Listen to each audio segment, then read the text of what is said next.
Good morning student, this is your accountancy class of 11th। और बेटा हमारा जो चैप्टर चल रहा है फाइनेंशियल स्टेटमेंट चल रहा है, जिसमें मैं आपको trading accounts, profit and loss account and balance sheet prepare करना सिखा रहा हूँ। ठीक है, उसमें जो आइटम है अभी मैं सिर्फ उसकी प्रैक्टिस करा रहा हूँ कि कौन कौन से आइटम कैसे कहाँ जाते हैं। कोई आइटम ट्रेडिंग के डेबिट में क्रेडिट में जाता है, कोई प्रॉफिट एंड लॉस में जाता है और कोई बैलेंस शीट में जाता है। बैलेंस शीट में दो टाइप्स होती हैं।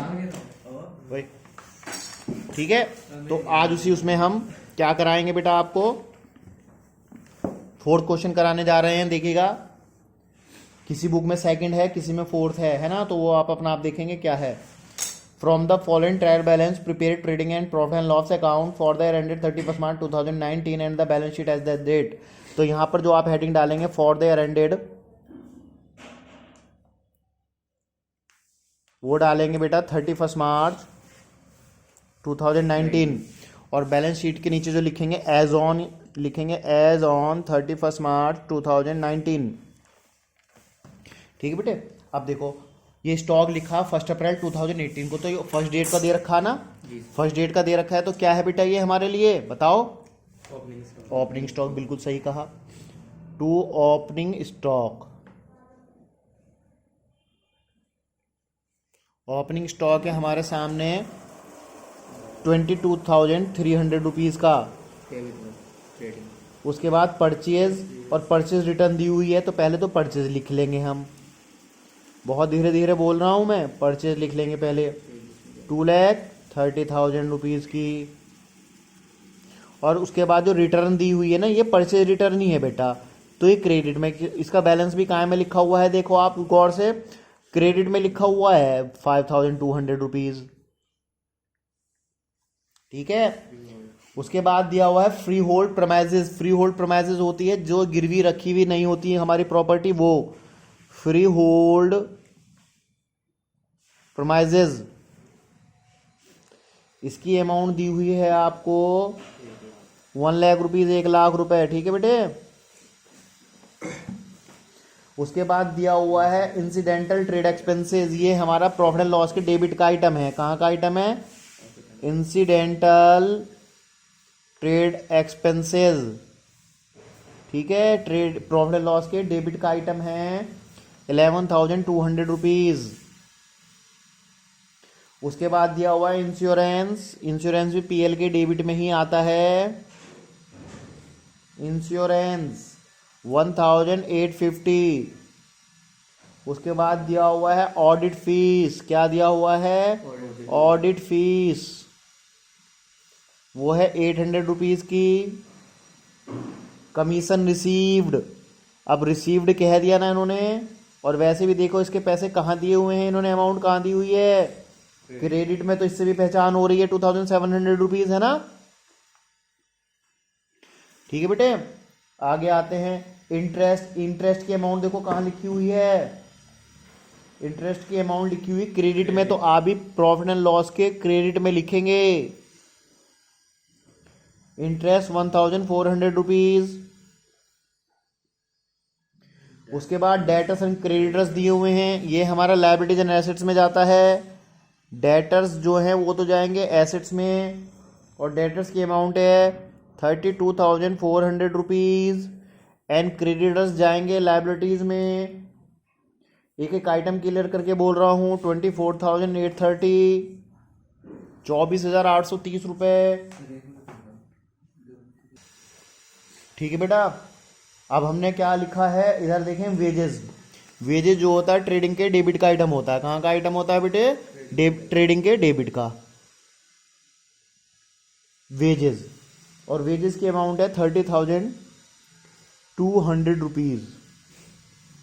Salary, salary profit and loss का आइटम होता है डेबिट का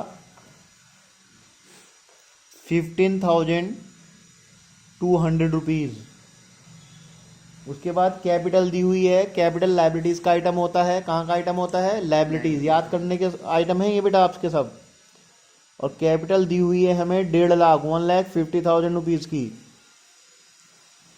ठीक है, ड्राइंग्स, ड्राइंग्स का क्या करते हैं, उन्हीं कैपिटल में से लेस करते हैं, है ना बेटा। तो कैपिटल में से लेस करेंगे 12,000 रुपीज। और जो आएगा बैलेंस आपको वो अभी नीचे ही लिखना है, अभी आउटसाइड कॉलम नहीं लिखना, मतलब कॉलम में नहीं लिखना, ले आके बाहर वो 1,38,000 रुपीज बच जाएगा ना, 1,38,000 रुपीज। इनकम टैक्स देखिएगा, इनकम टैक्स भी वो ड्राइंग्स का ही नाम होता है, वो भी यहाँ से लेस कर दो, क्योंकि इनकम तो मेरी ही होती है, निजी एक्सपेंसेस है ये मेरा पर्सनल, 3,600 रुपीज, ये भी लेस करके अभी नीचे ही लिख लो 134,400 1,34,400 रुपीज। हाँ जी, तो अब क्या लिखेंगे बेटा, क्या आइटम रहेगा, देखिएगा इनकम टैक्स भी लेस करते, इन्वेस्टमेंट। इन्वेस्टमेंट हमारा एसेट्स होता है बेटा, क्या होता है, एसेट्स। इन्वेस्टमेंट, इन्वेस्टमेंट है हमारा 8,000 रुपीज का। डिस्काउंट अलाउड एंड रिसीव्ड, दोनों आइटम दिए हुए हैं आपको।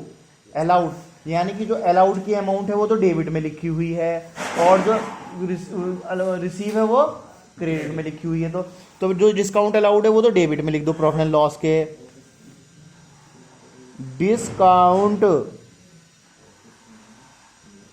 ठीक है बेटे, डिस्काउंट जो है डेबिट में लिखेंगे 7,500 रुपीज, और जो इधर लिखी हुई है वो भी डिस्काउंट के नाम से 4,200 रुपीज। सेल्स रिटर्न किधर लिखी जाती है भैया, लिखी जाती है ट्रेडिंग के डेबिट में, बिल्कुल सही कहा।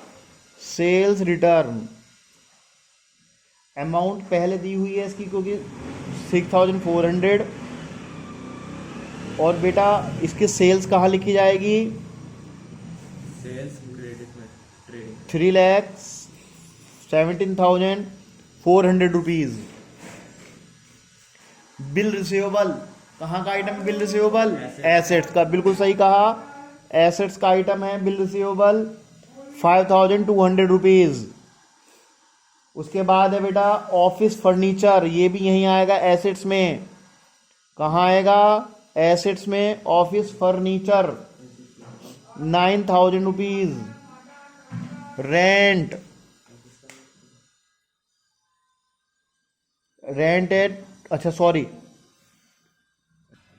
तो रेंट की अमाउंट जो क्रेडिट में लिखी हुई है तो प्रॉफिट एंड लॉस के क्रेडिट में लिख दो आप 2,600 रुपीज। इसी तरह से cash in hand, cash in hand assets में जाता है 5,080, 5,080 रुपए, और बैंक बैलेंस 7,600 रुपीज, और क्लोजिंग स्टॉक आउटसाइड दिया हुआ है क्वेश्चन से, इसलिए एक तो ट्रेडिंग में जाए, उसमें ट्रेडिंग के क्रेडिट में और एसेट्स में, दो जगह जाता है। क्लोजिंग स्टॉक, ठीक है बेटा, ये लायबिलिटीज है और ये एसेट्स है। याद रखना इस चीज को, लिखता नहीं मैं जानबूझ के, जिससे आपको याद रहे, ठीक है, इस तरह से। अब इसका आंसर आप निकालेंगे खुद।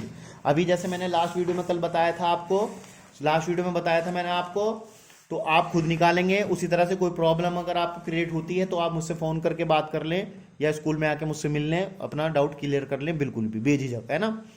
ओके बेटे, कोई भी प्रॉब्लम हो किसी भी तरह की, चाहे क्वेश्चन से रिलेटेड है, हाँ क्वेश्चन आगे पीछे जरूर होते हैं, एक दो बुक में, किसी में 3rd किसी में 4th, तो हमारे में 2 है, 2nd है ना, इस तरह से बेटे। ओके बेटे, थैंक यू।